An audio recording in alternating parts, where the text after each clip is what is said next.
Bonjour, dans cette vidéo je vais corriger l'exercice 3 du chapitre 6 qui est la généralisation à 3 dimensions de l'équation de la chaleur que l'on a déjà vu à une dimension sur l'exercice 2. Donc je vous conseille de bien regarder l'exercice 2 avant cette vidéo parce que là je vais peut-être aller un petit peu plus vite. Donc on considère ici un milieu infini sans hypothèse d'invariance particulière. Et on raisonne sur un volume élémentaire dx, dy, dz. Donc, on va mettre notre repère, x, y, z, et notre volume, qui est notre système, dx, dy, dz. Donc, on nous demande d'établir la relation entre la variation de température d'été du volume, le flux qui traverse les 6 surfaces, et P. Donc, ça correspond à la première question de l'exercice 2 également. Donc, comme dans l'exercice 2, il va falloir faire le bilan de chaleur,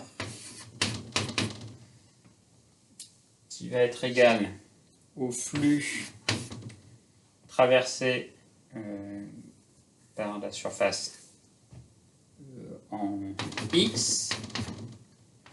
Donc là, je mets X et X plus X. Donc ici, j'aurai le flux à travers la surface en X, et donc qui est dans le plan YZ, moins le flux à travers la surface entre X et X plus dx. Après, évidemment, il faut compter, alors il faut multiplier déjà par dt, c'est pendant le temps dt, et après, il faut compter les autres surfaces, Y et Z. Donc, je vais noter ici, plus le flux à travers la surface en Y, moins le flux à travers la surface en Y, plus dy, fois dt, plus la même chose avec Z, et il reste la source de chaleur qui peut être à l'intérieur du système, et on va noter, comme tout à l'heure, PdV dt.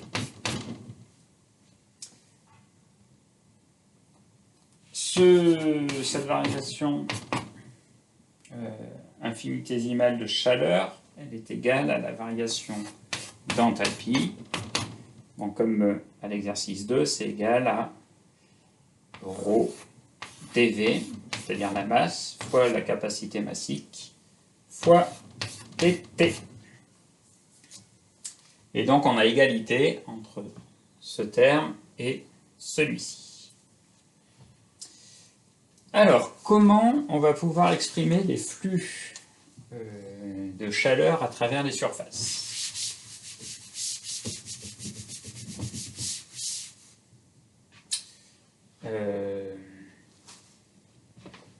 Lorsque l'on a une surface quelconque, une surface infinitésimale que je vais noter d sigma, je note le vecteur J, qui est le vecteur densité de flux de chaleur. Alors, le flux de chaleur à travers cette surface d sigma, c'est égal à J scalaire d sigma. Et donc, c'est égal au projeté de J sur le vecteur surface, qui est orthogonal à la surface. Donc, c'est J projeté sur d sigma fois la surface élémentaire d sigma. Donc, plutôt que de m'enquiquiner avec ces notations, je vais vous faire tout de suite sur la surface qui est en X. Donc ici, on a une longueur dz et ici une longueur dy. Donc le flux à travers la surface dx dy, c'est égal à J scalaire le vecteur surface Et donc, c'est égal à J fois dx fois dy. Et J, par contre, c'est, je le note ici, c'est Jx, en fait, c'est le projeté du vecteur densité de courant, qui serait comme ceci, sur l'axe x. On fait le produit scalaire. Donc, dans l'expression que j'avais tout à l'heure, tous les flux, on va pouvoir les remplacer par ce type d'expression. Donc là, c'était le flux en x, donc c'est Jx projeté. Je vais tout remplacer. Je vais effacer là.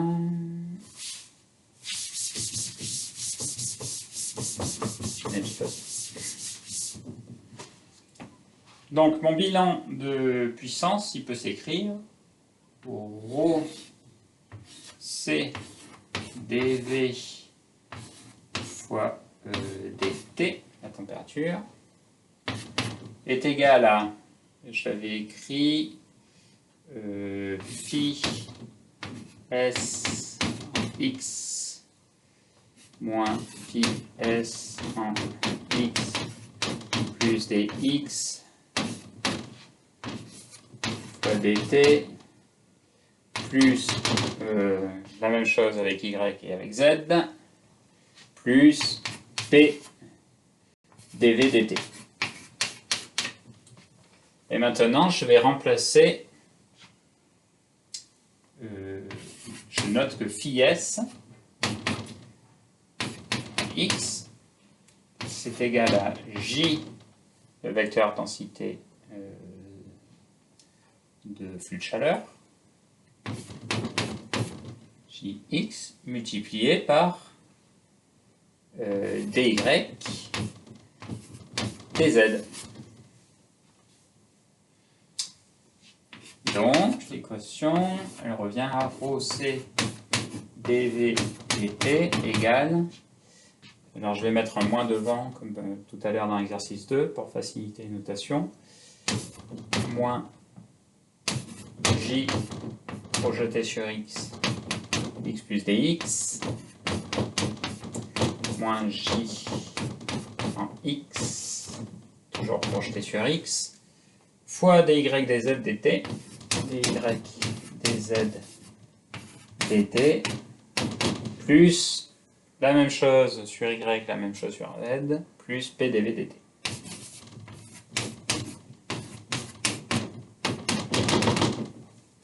Ok. Maintenant, je vais utiliser la loi de Fourier. D'abord, je vais transformer cette expression en introduisant la dérivée de j par rapport à x. Donc, je peux noter que rho c dv d en t, c'est égal à moins la dérivée de j par rapport à x, la dérivée de j projetée sur x par rapport à x, fois dx fois dy dz dt,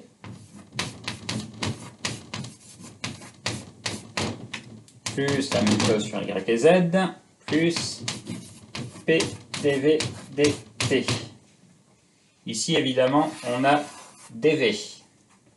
Donc, on va pouvoir simplifier par dv. Ça va être un peu plus sympa déjà avec ce petit tableau.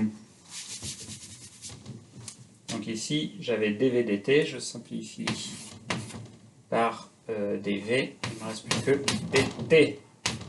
Tout ça, plus pdt.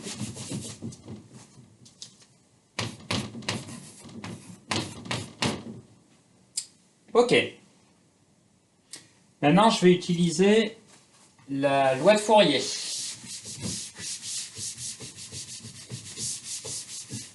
J'efface là.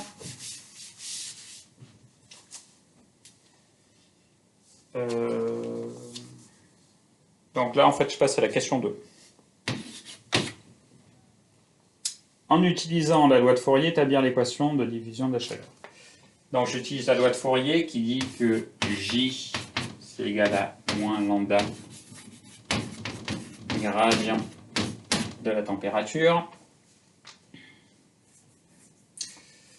Donc, la dérivée de J x par rapport à x, c'est égal à moins lambda, dérivée seconde de t par rapport à x. En gros, je prends le premier vecteur du gradient, celui sur x.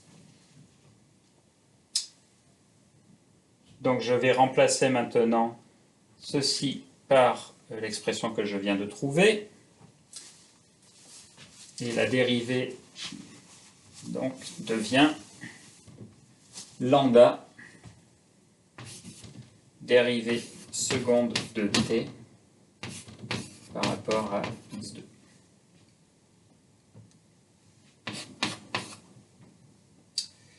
Je fais la même astuce que sur l'exercice 2. Le dt ici, je dis que dt c'est égal à dérivée de t par rapport au temps fois dt. Et ensuite, je simplifie par petit dt. Donc il me reste rho c dérivée de grand T par rapport au temps est égal à lambda dérivée seconde de T par rapport à x2 plus, je peux le noter maintenant, parce qu'on a y et z qui arrivent, donc dérivée seconde de T par rapport à y2, vu qu'on a fait les mêmes calculs avec y et z, plus dérivée seconde de T par rapport à z. J'ai simplifié déjà par le dt ici, lui part, plus p, et voilà. J'en suis ici, j'ai plus qu'à diviser par rho c et faire apparaître le coefficient de diffusion. Je divise par rho c à droite et à gauche, il va me rester dérivée de grand T par rapport au temps égale lambda sur rho c, qui est le coefficient de diffusion. Ici, j'ai le Laplacien de T,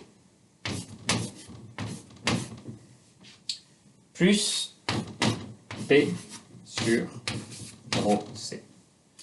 Là, c'est le Laplacien, tout simplement, par définition du Laplacien de la température. Et je retrouve le coefficient de diffusion D. Voilà, donc ici on a établi l'équation de la chaleur à 3 dimensions. Merci pour votre attention.